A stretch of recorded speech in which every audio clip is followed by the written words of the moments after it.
13장 1절 읽겠습니다. 내가 사람의 모든 말과 천사의 말을 할 수 있을지라도 내게 사랑이 없으면 울리는 징이나 요란한 꽹과리가 될 뿐입니다. 내가 사람의 모든 말과 이 방언, 특별히 개혁판에는 방언이라고 표현하죠. 하늘의 언어, 때는 천사의 말, 한마디로 신비적인 영적인 어떤 체험, 천국 언어를 할 수 있을지라도 사랑이 없으면 아무것도 아니라는 거예요. 마치 그것은 당시에 이단들이 제사를 지낼 때 아주 요란하게 징이나 꽹과리를 울렸었는데 마치 이단들이 울리는 징이나 꽹과리 소리에 불과하다라는 것이죠. 자, 우리 2절 우리 함께 읽겠습니다. 내가 예언하는 능력을 가지고 있을지라도 또 모든 비밀과 모든 지식을 가지고 있을지라도 또 산을 옮길 만한 모든 믿음을 가지고 있을지라도 사랑이 없으면 아무것도 아닙니다. 우리가 잘 알다시피 고린도 교회는 많은 은사와 영적인 능력들이 풀어진 교회예요. 그런데 안타까운 일들은 그 은사를 통해서 하나님의 뜻에 따라 성령의 열매를 맺으며 서로 사랑하는 것이 아니라 그것을 자랑하고 또 교만에 빠지기도 하고 또 그런 능력이 없는 사람은 그것을 시기하고 질투하기도 했던 거예요. 그래서 바울 사도는 도대체 하나님께서 왜 은사를 주셨을까? 또 그 은사의 목적은 무엇인가라는 질문을 하는 거예요. 하나님께서 우리에게 은사를 주시는 이유는 바로 사랑하라는 의미이죠. 그래서 내가 예언하는 능력을 가지고 있을지라도 또 내 모든 비밀, 여기서 비밀은 하늘의 비밀이죠. 하늘의 비밀과 모든 지식을 가지고 있을지라도 또 산을 옮길 만한 모든 믿음을 가지고 있을지라도 산을 옮길 만한 믿음이 있다면 참 엄청난 것이죠. 그럼에도 불구하고 사랑이 없으면 그 중심에 그 동기가 그 목적이 사랑이 아니라면 아무것도 아니라는 것입니다. 하나님께서 우리에게 은사를 주셨습니다. 영적인 은사도 있고 이 땅에서의 은사도 있습니다. 땅에서의 은사라고 하면 뭐 재능이나 특기나 이런 것들을 직장, 직분 뭐 이런 것들을 의미하는 것이겠죠. 때로는 어떤 이에게는 많은 물질을 허락하신 분도 있고 어떤 이에게는 큰 권력을 준 경우도 있습니다. 때로는 큰 사업장을 준 사람도 있어요. 마치 젠슬왕처럼 엄청난 기업을 허락한 사람도 받은 사람도 있습니다.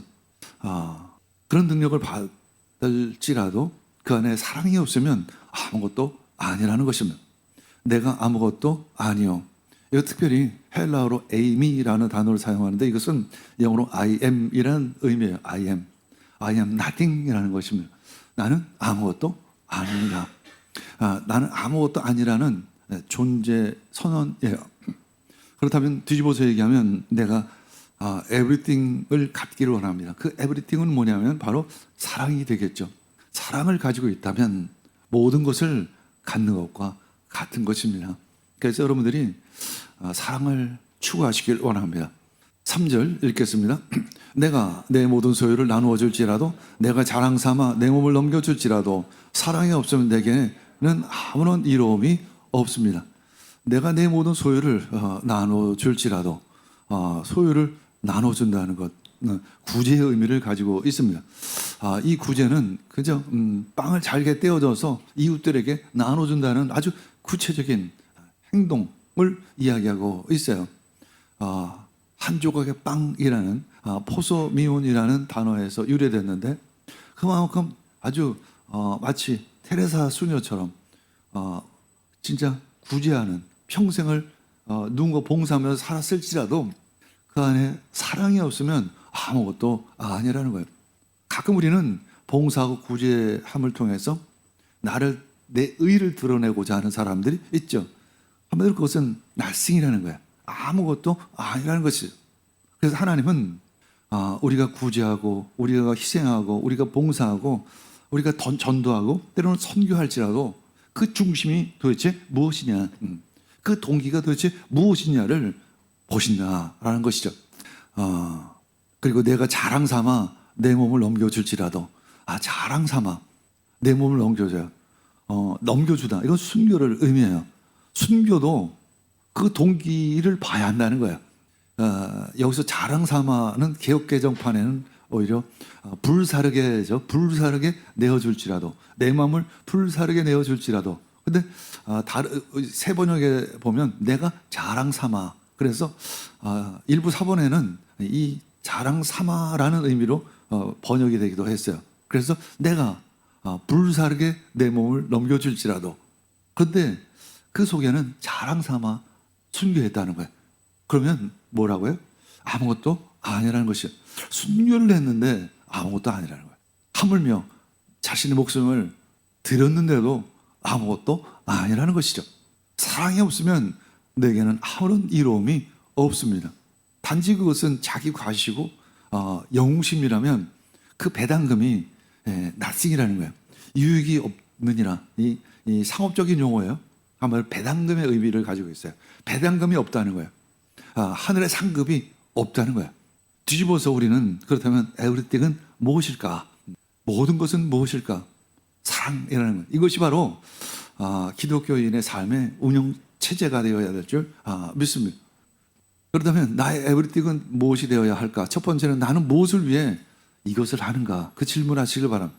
봉사를 하건 직장을 다니건 사업을 하시건 내가 무엇을 위해서 이것을 할까? 물론 돈을 버는 거 중요하죠. 그게 나쁘다라는 뜻이 절대 아닙니다. 그러나 무엇을 위해서 그것보다 더 큰 중요한 목적은 도대체 무엇일까라는 거예요. 사람들의 인정을 받기 위해서, 칭찬을 받기 위해서, 어떤 보상을 바라며 그 일을 하는가? 아니면 순수하게 사랑하기 때문에 그 일을 하는가? 아니면 사랑을 이루어가기 위해서 그 일을 하는가? 돌아보시길 바랍니다. 두 번째, 내가 아무도 알아주지 않아도 계속 할 수 있는가? 내가 그 일을 아무도 알아주지 않아도, 아무 대가가 없어도, 아무 보상이 없어도 그 일을 할 수 있는가? 아무도 보지 않는 곳에서도 똑같이 변함없이 한다면 그것이 바로 하나님의 사랑이라는 거예요. 아가페인 것이죠. 하나님이 우리에게 그런 사랑을 보여주셨습니다. 그래서 우리는 하나님을 사랑이다 이렇게 말씀하는 것이죠. 또한 그분은, 하나님은 그것을 말로만 하신 것이 아니라 그 외아들 예수 그리스도를 이 땅 가운데 보내셨어요.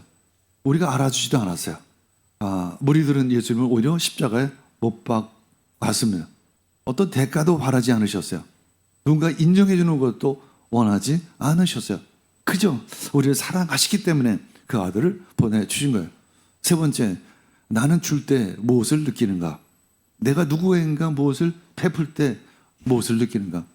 내가 밥 한 끼를 누구에게인가 대접할 때 내가 무엇을 느끼는가? 의무감인가? 아니면 기쁨인가? 부담인가? 자유인가? 라는 질문을 하시길 원합니다. 그럼 뒤집어서 또 한번 얘기해요. 그렇게 살면 나만 손해 아니야? 이렇게 해서. 나만 맨날 손해보고 살아. 근데 가만히 깊이 돌아보시길 바랍니다. 그게 손해일까요? 절대 그게 손해가 아니에요. 그 안에서 진짜 여러분들이 기쁨을 얻을 수 있습니다. 그 안에서 진짜 자유함을 누릴 수 있습니다. 그 안에서 진짜 풍요함을 누릴 수 있습니다. 그 안에서 진짜 천국을 경험할 수가 있어요. 여러분들이 세상에 알 수 없는 그 기쁨, 환희, 천국을 여러분들이 경험하게 될 줄 믿습니다. 그러면서 여러분들의 삶이 진짜 윤택해지고 풍요한 삶으로, 형통한 삶으로 주님께서 이끄실 줄 믿습니다. 절대 여러분들에게 손해가 아니라는 거예요. 하나님은 우리에게 손해나는 짓을 우리에게 강요하지를 않으세요. 하나님의 사랑을 배우시기를 원합니다. 우린 그것을 아가페 이렇게 얘기하죠. 그저 사랑이라는 거예요. 그저 사랑하시기를 원합니다. 근데 고린도 교회는 많은 실수 번복이에요. 그러면서 우리는 질문합니다. 바울 사도가 세운 교회도 그렇게 엉망진창인가? 그렇죠. 그럼 도대체 뭐야 그게? 그런 질문을 하게 돼요. 고린도 교회 성도들은 많은 실수가 있었어요. 많은 잘못이 있었습니다. 하나님께서 엄청난 은사를 주시고 기적의 능력도 주시고 치유의 은사도 주시고 예언의 은사도 주시고 방언 동변의 은사, 엄청난 은사를 주셨음에도 불구하고 그들은 엉망진창 분열이었습니다. 우리가 여기서 깨닫는 한 가지의 메시지는 무엇일까? 바로 우리들의 사랑의 실수는 바로 최고의 사랑 학교이다라는 것이죠. 하나님은 우리의 실수를 폐기하지 않으십니다. 사랑을 배우는 교재로 사용하시죠. 그래서 교회는 사랑의 훈련장이에요. 그럼 뒤집어서 얘기하면 교회에서 또 많은 사랑의 실수를 해요. 사랑의 실패를 합니다. 넘어지고 깨집니다. 그러나 그것을 솔직히 받아들이고 인정하고 회개하고 돌이킬 때 우리가 많이 성숙할 줄 믿습니다. 고린도 항구 도시의 어느 저녁 고린도 교회였습니다. 바다 냄새가 풍기는 좁은 골목 안 교회 모임 장소에 불빛이 켜졌습니다. 성령의 은사가 폭포수처럼 쏟아지는 그런 고린도 교회. 그러나 이상하게도 성도들 사이에는 늘 다툼이 끊이지를 않았습니다. 시기가 있었고 자랑이 있었고 상처가 있었습니다. 바울이 몇몇 성도들을 불러 모았습니다. 비유적 리더십들을 불러 모았습니다. 특별히 은사가 많이 풀어진 성도들을 불러 모았죠. 그 바울 사도의 얼굴에는 책망이 아닌 아버지의 따뜻함이 있었습니다. 그리고 성도들에게 질문합니다. 그런데 한 가지를 물어보겠는데 하나님은 왜 우리에게 이렇게 고난이 많고 실수 많은 인생을 주셨을까? 아무도 선뜻 대답하지 못합니다. 그때 바울이 말하죠. 사랑을 배우라고. 그래서 교회는 바로 사랑의 훈련장이라. 그래서 사랑의 실수는 최고의 사랑 학교이다 라고 그들에게 성도들에게 이야기합니다. 13장 1절 읽겠습니다. 내가 사람의 모든 말과 천사의 말을 할 수 있을지라도 내가 사랑이 없으면 울리는 징이나 요란한 꽹과리가 될 뿐입니다. 아무것도 아니라는 거예요. 그러면서 바울 사도는 한 사람 한 사람에게 질문합니다. 저는 이 내용은 제가 성경적으로 이제 상상을 한 거예요. 상상을. 먼저 알렉산더라는 성도가 있다 생각하고 알렉산더가 입을 엽니다. 방언에 능한 청년이었습니다. 저는 사람의 방언과 천사의 말까지 합니다. 집회 때마다 영적인 언어로 기도하니까 다들 감동하고 놀라죠. 그러나 바울 사도가 볼 때 그의 마음에는 자랑이 움트고 있었습니다. 그런 집회 후에 방언을 못하는 형제들을 은근히 무시하기도 하고 또 그것이 교회 안에 시기와 분쟁을 일으키기도 했습니다. 바울이 알렉산더에게 부드럽게 말합니다. 네가 천사의 말을 해도 사랑이 없으면 그저 시끄러운 징소리일 뿐이야. 네 방언이 교회의 덕을 세우지 못하고 나는 더 영적이야 라고 교만해진다면 그것은 아무것도 아니란다. 이단들의 시끄러운 징소리와 같이 하나님이 너에게 방언을 허락하신 건 너의 실력을 자랑하는 것이 아니라 성령의 열매를 위한 도구라는 것이지 라고 바울 사도는 그에게 권면하는 것이죠. 2절 우리 함께 읽겠습니다. 내가 예언한 능력을 가지고 있을지라도 또 모든 비밀과 모든 지식을 가지고 있을지라도 다 산을 옮길 만한 모든 믿음을 가지고 있을지라도 사랑이 없으면 그 다음은 이제 소피아입니다. 소피아 예언과 지식의 은사가 아주 뛰어난 자매였습니다. 저는 모든 비밀과 지식을 다 합니다. 눈에 훤히 보여요. 환상이 보이고 산을 옮길 만한 믿음도 있어요. 그런데 왜 교회에서 왜 리더십들이 내 말을 잘 듣지를 않죠? 그때 바울이 고개를 저으며 말합니다. 소피아, 예언과 지식이 많아도 사랑이 없으면 아무것도 아니란다. 리더십에 대한 순종이 없으면 아무것도 아니란다. 네가 아는 것을 자랑하며 다른 이들을 무시하고 있지 않느냐? 은사로 자신이 부풀어 있기 때문에 조금만 지적해도 터지는 거야. 마치 풍선처럼 넌 지금 부풀어 올라 있어. 사실 그녀는 지식의 은사를 받은 후에 하나님을 더 가까이 느낀다고 생각했습니다. 그러나 실제로는 점점 하나님과 사람들과 멀어져 가고 있었던 거예요. 바울이 다시 그녀에게 말합니다. 하나님과 진정으로 가까워지면 사랑하게 된단다 라는 것이죠. 우리가 하나님과 친밀한 교제를 나누면 나눌수록 우리 삶 가운데 열매가 있어야 될 줄 믿습니다. 고린도전서 8장 1에서 3절 읽겠습니다. 지식은 사람을 교만하게 하지만 사랑은 덕을 세웁니다. 자기가 무엇을 안다고 생각하는 사람은 아직도 그가 마땅히 알아야 할 방식대로 알지 못하는 사람입니다. 그러나 하나님께서 그를 알아주십니다. 이제 마지막으로 마르코스가 고개를 들었습니다. 치유와 믿음의 은사로 유명했지만 늘 자기 유익을 챙긴 사람이었습니다. 바울 사도요. 내가 기도하면 병이 났습니다. 그런데 사람들은 고마워하지도 않고 헌금도 별로 내지를 않아요. 그때 바울이 조용하게 말합니다. 마르코스, 사랑은 자기 유익을 구하지 않는 것이다. 네 은사가 공동체를 위한 것이 아니라 네 명예와 보상을 위한 것이라면 그것은 이미 사랑이 아니라 은사보다 품성, 성품이 먼저란다. 마르코스가 처음 치유의 은사를 받았을 때 감격이 떠올랐습니다. 그때 처음에는 참 순수했어요. 깨끗했습니다. 너무 기뻐하고 너무 좋아했었습니다. 그런데 점점 언제부터인가 사람들의 반응이 더 중요해지기 시작했고 뭔가 대가와 보상을 요구했던 것입니다. 바울은 마지막으로 세 사람을 천천히 둘러보며 말합니다. 실수가 드러나는 곳에서 사랑이 시작이 된다. 사랑은 오래 참고 온유하며 모든 것을 덮어주고 끝까지 견뎌주지. 그것이 바로 하나님의 사랑이야. 너희들이 실수하고 너희들이 실패할지라도 하나님은 너희들을 사랑하신단다. 변함없이 너희들을 사랑하신단다. 그것이 바로 아가페 사랑이지. 우리가 배워야 할 것은 바로 하나님의 사랑이지 라고 바울 사도는 고린도 성도들에게 가르쳤을 것입니다. 고린도전서 13장 4절 우리 함께 읽겠습니다. 사랑은 오래 참고 친절합니다. 사랑은 시기하지 않으며 뽐내지 않으며 교만하지 않습니다. 오래 참는다는 거예요. 화내는데 오랜 시간이 걸린다. 한마디로 잘 화를 내지를 않아요. 두 번째는 온유합니다. 적극적으로 친절을 베풀고 유용하게 쓰임 많은 상태이죠. 후배가 가끔 마감 시간을 놓칠 때가 있어요. 후배가 잘 일을 못할 때가 있어요. 그때 갑돌이의 얼굴이 굳어지죠. 목소리가 높아집니다. 도대체 어떻게 일을 그렇게 하나?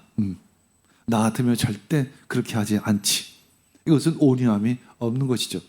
우리에겐 누구에게나 온유한 마음으로 대하시기를 원합니다. 세 번째는 시기하지 않습니다. 남이 잘 되는 것을 볼 때 끌어오르는 질투를 거부합니다. 끌어오르는 질투가 있죠. 물론 얼핏 질투가 올라와요.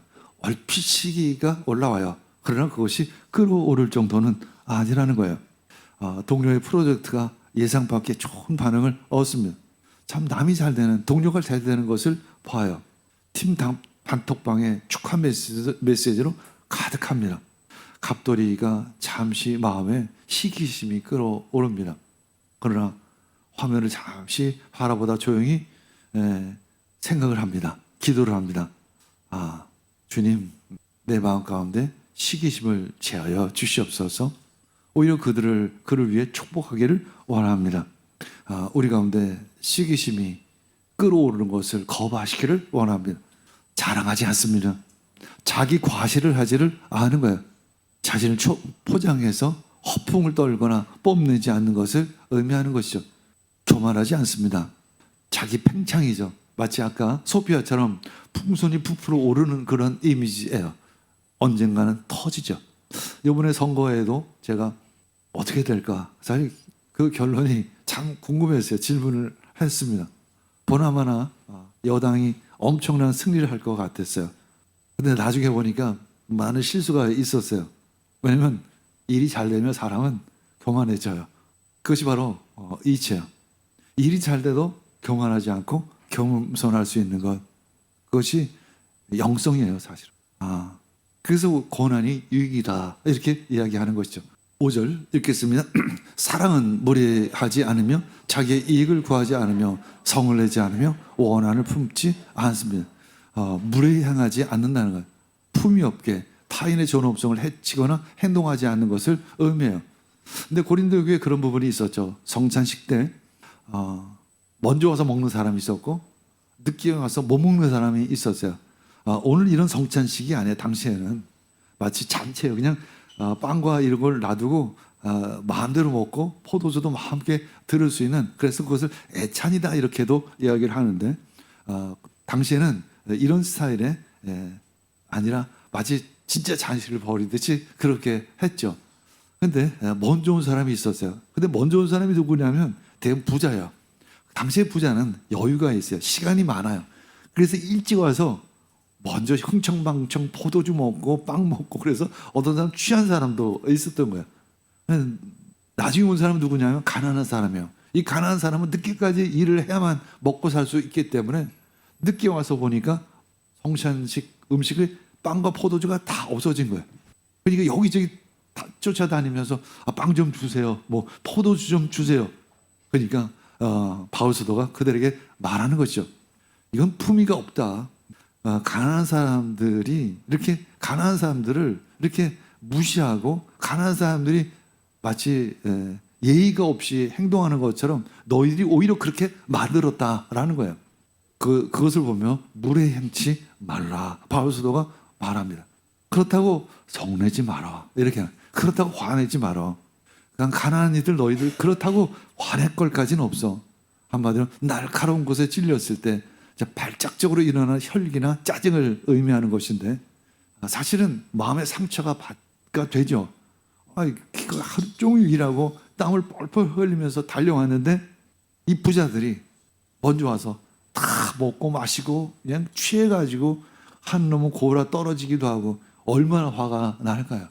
성내지 마라 말하는 것이죠. 세 번째는 원한을 품지 말라라는 것이며 악한 것을 생각하지 말라. 타인이 내게 한 잘못을 마음의 장부에 꼬박꼬박 적어두는 것을 의미해요. 이 상업적으로 뭔가 이렇게 기록한다는 의미를 가지고 있어요. 다른 사람들의 부채, 내가 돈을 빌려주면 그 부채를 꼬박꼬박 잘 적어야 되겠죠. 그런 건 잘 적어야 되겠죠. 그러나 원한을 적지는 말라는 것이죠. 마음에 새기지 말라는 거예요. 풀라라는 것이죠. 기록하지를 말라는 것입니다. 마지막으로 자기 유익을 구하지 말라. 자기를 포기하라 말씀하고 있습니다. 이것이 사랑이에요. 사랑은 내가 사랑한다 말라만 하는 것이 아니라 이 구체적인 덕목이 있다라는 것이죠. 6절 읽겠습니다. 시작. 사랑은 불의를 기뻐하지 않으며 진리와 함께 사랑은 불의를 기뻐하지 않으며 진리와 함께 기뻐합니다. 6, 7절 읽겠습니다. 사랑은 모든 것을 덮어주며 모든 것을 믿으며 모든 것을 바라며 모든 것을 견딥니다. 아멘. 모든 것을 참아요. 마치 지붕이 비바람을 막아 집안을 보호하는 듯한 그런 이미지의 단어예요. 타인의 허물과 약점을 덮어주는 거예요.